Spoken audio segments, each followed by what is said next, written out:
Bonjour. Qui arrêtera Macky Sall, s'interroge Dakar Time à sa une. Selon nos confrères, sans appel d'offres, il a cédé les mines de Falémé à la société turque Tosyal. Circuler, il n'y a rien à voir. Les Échos de nous dire que pour Auchan et les grandes surfaces, dégage, Linankwa Diapo sonne la grande mobilisation. Une grande rencontre est prévue mardi prochain à la place de l'Obélisque. Syndicalistes, patronats, consommateurs, industriels, organisations paysannes sont appelés en renfort. Insécurité. À la une du Soleil, le ministre de l'Intérieur promet de renforcer la lutte. De nouveaux commissariats sont prévus dans la banlieue.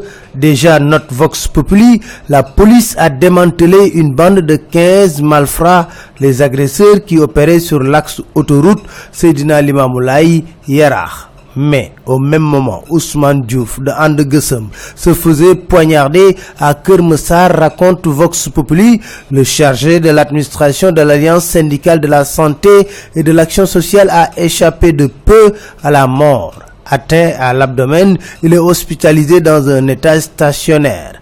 Meurtre de Mariama Sagna du PASTEF. Selon Libération, la maman d'un des tueurs est dans le coup. Rifififi autour de la mort du douanier Cheikhou Sakho. Selon 24 heures, maître Moustapha Dieng écarte la thèse de suicide. Une contre-autopsie est réclamée par la famille. À la une de l'As, on apprend que la douane a porté plainte et s'est constituée partie civile dans ce dossier.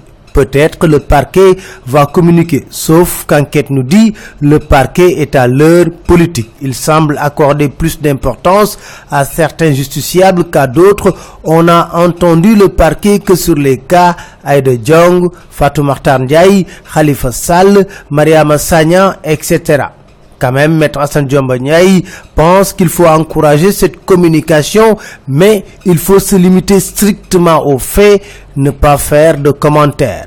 Politique. Présidence groupe parlementaire, liberté et démocratie. Selon les Échos, Wade a imposé Cheikh Mbacké Bara Dolly. Un choix curieux car ce dernier est analphabète en français. Selon l'Observateur, Wade en réalité joue la carte Touba. Le Quotidien ajoute, il veut isoler Madické en contrôlant les députés de Touba. Mais également, il veut contrecarrer Madické à Touba.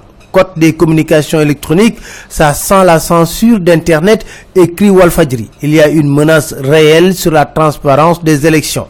Dans l'As, Aly Ngouille Ndiaye déclare « La loi ne permet pas aux candidats de consulter le fichier électoral ». Pour Moundiaye Cissé de l'ONG 3D, la société civile a de fortes préoccupations sur le contrôle des signatures. Et on apprend dans Sud Quotidien que l'APR joue ses primaires à travers le parrainage en vue des élections locales. Ismaïla Madior Fall menace dans l'As de ponctionner les salaires des grévistes de Sudjust. Rassemblement au ministre de l'Intérieur, Doc Boumougatché a décidé de braver l'interdiction, écrit le Quotidien. C'était tout, merci, très bonne lecture à tous.